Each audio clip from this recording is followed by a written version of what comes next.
ថៃបានជួបបរិវេហេនៃការធ្លាក់យន្តហោះធុនតូចរបស់ខ្លួនរហូតដល់2ករណីនិងបានសម្លាប់កងកម្លាំងវឹកវើរបស់ខ្លួនរហូតដល់8នាក់នៅក្នុងហេតុការណ៍នៃការវឹកវើបើកបរយន្តហោះធុនតូចរបស់ខ្លួនមុនពេលដែលបានប៉ះទង្គិចមកកាន់ខ្មែរថ្មីនឹងបើតាមអ្វីដែលខ្ញុំមើលក៏ដូចជាប្រៀបធៀបគ្នាទៅណាថៃបានត្រៀមខ្លួនរួចជាស្រេចក្នុងការដែលបង្កចំនួននៅថងកន្លែងនេះខ្ញុំសូមបើកវងកញ្ចក់និយាយអំពីខ្មែរបន្តិចខ្មែរល្អខ្លាំងមែនទែនដោយសារខ្មែរយើងគឺអត់ដែលប៉ះពាល់នរណាគេមុនទេហើយក៏ខ្មែរយើងអត់ដែលចូលចិត្តបង្កចំនួនដែរខ្មែរយើងគឺរក្សាពាក្យមាត់ថាសន្តិភាពហើយខ្ញុំមើលអនុសាសន៍របស់សម្ដេចណាគាត់បាននិយាយថាគឺយើងដោះស្រាយដោយសន្តិវិធីយើងអត់ត្រូវការបង្កចំនួនបង្កអីហ្នឹងទេព្រោះសម័យនេះគឺជាសម័យដែលយើងរក្សាសុខនិងបង្កមុខរបររស់ស៊ីរៀងខ្លួនយើងអត់សប្បាយអរជាមួយនឹងសង្គ្រាមអីហ្នឹងទេថងកន្លែងនេះគឺខ្ញុំសប្បាយចិត្តខ្លាំងមែនទែនតែមានមេដឹកនាំដែលមានឆន្ទៈបែបហ្នឹងគិតគូរអំពីរាជក៏ដូចជាគិតគូរអំពីប្រទេសជាតិដើម្បីឲ្យមានសន្តិភាពអញ្ចឹងនៅថ្ងៃទី24ថៃបានវឹកវើកងកម្លាំងរបស់ខ្លួននឹងចំនួន3នាក់ហើយនៅក្នុងប្រតិបត្តិការនៃការវឹកវើរបស់ខ្លួននៅខេត្តប្រចាំគិរីខណ្ឌហ្នឹង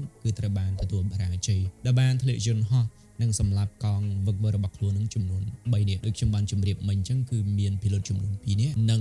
វិស្វករយន្តហោះនឹងចំនួន2នាក់ដែលបង្កសោកនាដកម្មទៅដល់ប្រជាជនថៃក៏ដូចជាមន្ត្រីរបស់ថៃទាំងមូលតែម្ដងហើយចំពោះហេតុការណ៍នៃការធ្លាក់យន្តហោះនឹងគឺវាខ្ទេចខ្ទីវល់តែម្ដងតែគេបានត្រួតពិនិត្យនិងសន្និដ្ឋានថាគឺយន្តហោះគឺបាត់បង់ការគ្រប់គ្រងរបស់ខ្លួនទើបបានជាយន្តហោះនឹងគឺបានធ្លាក់មកបែបហ្នឹងទៅចំណែកឯថ្ងៃទី25វិញគឺមានយន្តហោះមួយដែលបានធ្លាក់នៅ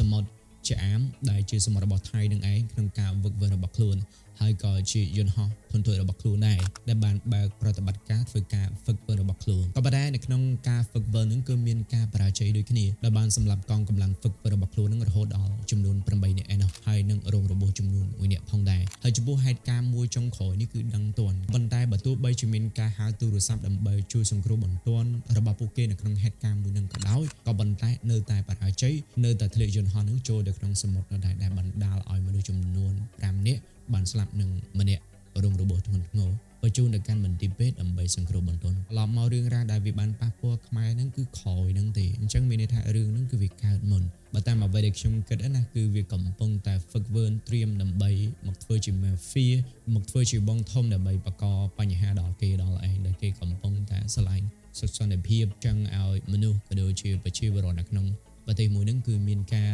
ប្រកបមុខរបរនឹងការរស់នៅស្រួលសារសម័យមើលបើសិនជាមានសង្គ្រាមតើនឹងទៅជាយ៉ាងណាវាលំបាកខ្លាំងពិបាកទាំងការរស់នៅគ្រប់យ៉ាងគឺពិបាកដូច្នេះយើងជឿជាក់ដល់កាន់រាជរដ្ឋាភិបាលរបស់យើងថាគាត់អាចនឹងដោះស្រាយបញ្ហាមួយនេះបាននិងផ្ដល់សន្តិភាពដល់ប្រជាពលរដ្ឋក៏ដូចជាប្រទេសជាតិរបស់យើងចុងក្រោយសូមចូលរួមរំលែកទុក្ខទៅដល់កងទ័ពខ្មែររបស់យើងដែលបានបាត់បង់សមាជិកគ្រួសារហើយនេះគឺជាភាពអស្ចារ្យមួយដែលគាត់បានលះបង់ជីវិតដើម្បីប្រទេសជាតិមាតុភូមិរបស់ខ្លួនអរគុណសូមព្រះប្រទានពរ